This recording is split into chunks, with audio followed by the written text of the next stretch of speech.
Welcome back. Today we're going to talk about 6 different signs that you're with a covert narcissist. Stick around.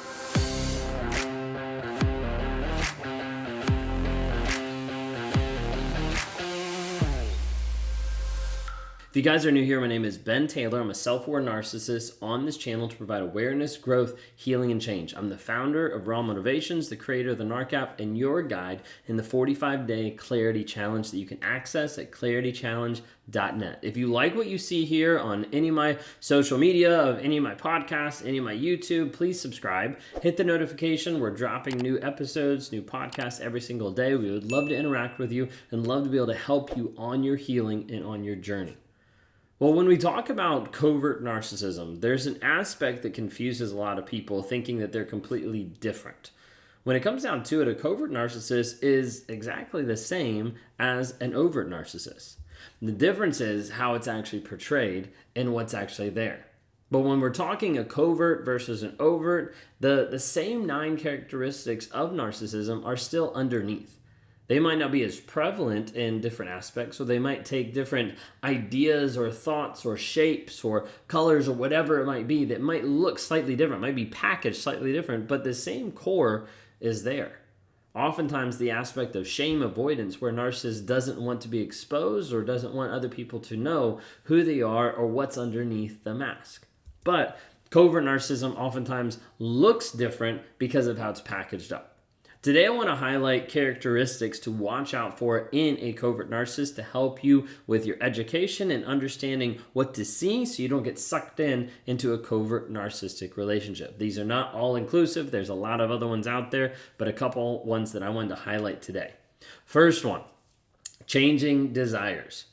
A lot of times a covert narcissist has a higher sense of not having a sense of self. Okay, so what I mean is a lot of times in no sense of self of what they actually like or what's actually going on. So illustration. Okay, I was talking to somebody the other day on a one-on-one and it was like they have hated Christmas when they were with me. Now that they're with a new supply, they love Christmas. Like, how does this actually make sense? Well, how it makes sense is they didn't actually have a care about Christmas before or now. It doesn't matter.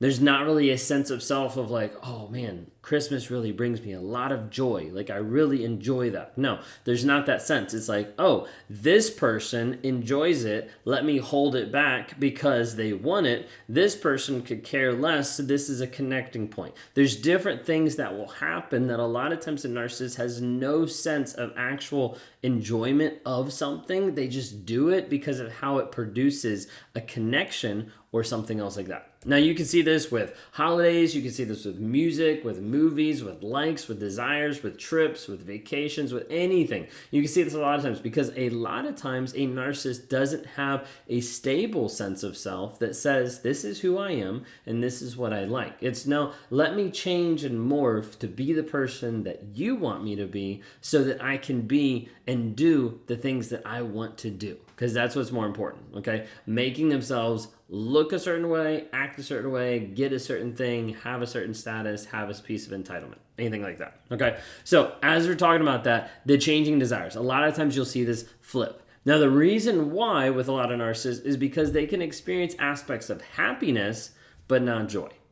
A narcissist cannot experience joy when they're not self-aware and when they're not working on themselves to actually remove their ego from the picture and be able to have gratitude about other people and other things. And so a lot of times they're just going from one high to the other, connecting with these different things, being like, hey, this was great, and continue moving on. So they connect with what someone else likes, but it's not necessarily inherently something that they always like. Okay, so changing desires. Second one is the aspect of silent rage. This is the part where you feel crazy, where you're like, I don't even get what's going on. I don't understand this. And this is where you get like energy vibes and where you get like a piece of like something is wrong. Like this person is mad, is upset, and you talk to them, you're like, what's wrong? And they're like, I'm fine, like everything's good. But you're like sensing a whole different level. This is what's really hard to be able to identify. And when you try to talk to people about it, they're like, what are you talking about? Like this doesn't make sense. That's because a lot of it is done intentionally of like, let me do this to train you of how you're supposed to be. And so the silent rage is a piece that's really hard for a lot of people to be able to pick up on. It's like the silent treatment with different energy and intention underneath. Like you have to walk on eggshells because you're not sure what's actually going on underneath. You ask what's wrong, they lie, you feel the anger, and then the part that's really hard that we get into gaslighting is you feel the anger and then you ignore your feelings because what they're saying is different than what you're actually feeling. Oftentimes the narcissist in this moment is projecting blame on the other person, making you feel a lot of different things in trying to make you comply to something they haven't told you about, okay? So silent rage a lot of times. Number 3 is a lot of times giving you the blame.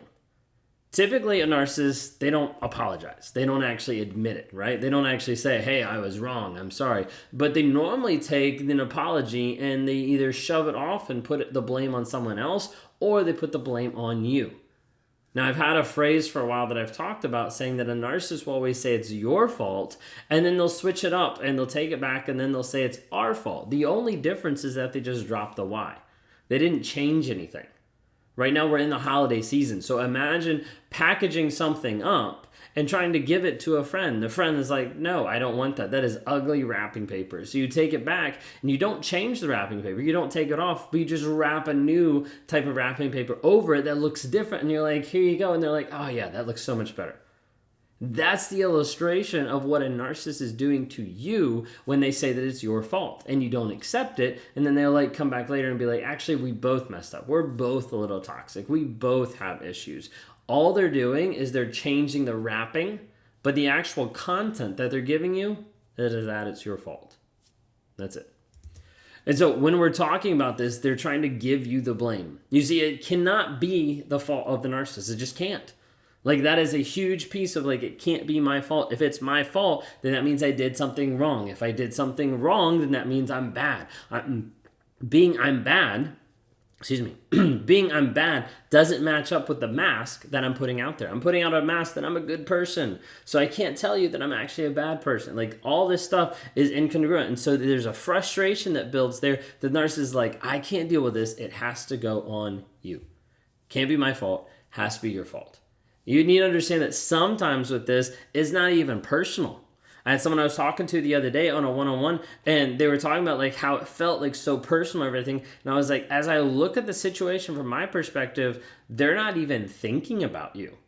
It's not even a thought of them to have you in their mind of this is why they're doing it. They're doing it because they don't want to be accountable and they feel shame in this situation. So they're putting it on you. They don't even care.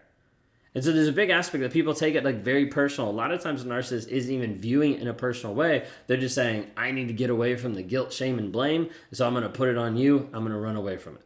Okay. Number 4, take credit for your ideas. A lot of times a narcissist will take your ideas and claim them as their own. This is something you came up with. They're like, oh yeah, this is something I was thinking about. And you're like, that was my idea. That was something. And then they're going to push you down of why are you making a big deal of it? We're a team, we're a couple, we work together. Why does it actually matter? And trying to slowly give you this idea that their opinion matters, your opinion doesn't, even though it's still your idea. It's kind of crazy. So they'll switch it around. They'll try to put it back on you, making a big deal. Okay. Along with that, the 5th aspect that I want to talk about is covert narcissists. A lot of times will withhold praise and they'll pull back with acknowledgement and recognition. Be the idea of you have something in your relationship, in your marriage that you do, that you accomplish, anything like that, and they'll purposely hold it back. Maybe you're getting compliments from everybody else, or everybody's like, wow, great job with this. And they'll purposely hold it back. And then you start to want that. You start to but didn't I do a good job?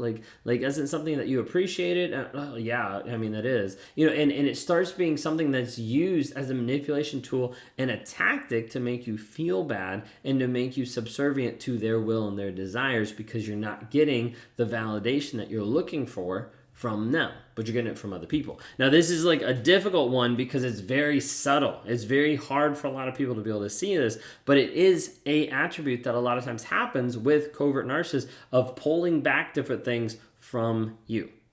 Okay, last but not least, going into holiday season, a lot of times narcissists ruin holidays, they ruin birthdays, and a lot of different things like that happen. And we've just passed the holiday, we've got some other holidays coming up. Did they ruin your holiday? Did they try to come back in? Did they try to control it? Did they try to be able to take over? Did they try to disappear from it? Like, what actually happened? The reason why a lot of narcissists hate the holidays is because the day is not about them. It's about other people. And if they don't show up actually giving to other people or showing that to other people, then they look like the bad guy. They don't want to look like the bad guy, so it's like I got to be able to change it around in my mind because it's not an arc day, it's a holiday. And like that's a hard part for a lot of narcissists to do because it's like, wait a second, I have to give up the admiration, the attention from all these other people for this day? Like that's not fair. It's supposed to be all about me. Hopefully that gives an idea just of like the mindset, the shift that's actually happening there. If you're dealing with a covert narcissist and you need to break free, I want to be able to help provide a guide to do that, a step-by-step process to help you heal, grow, change, and develop, and to break the ties, not just physically getting away, but mentally and emotionally being able to separate yourself from a toxic person that you've developed a trauma bond with, that you feel it's stuck to, that you feel like you always have to go back.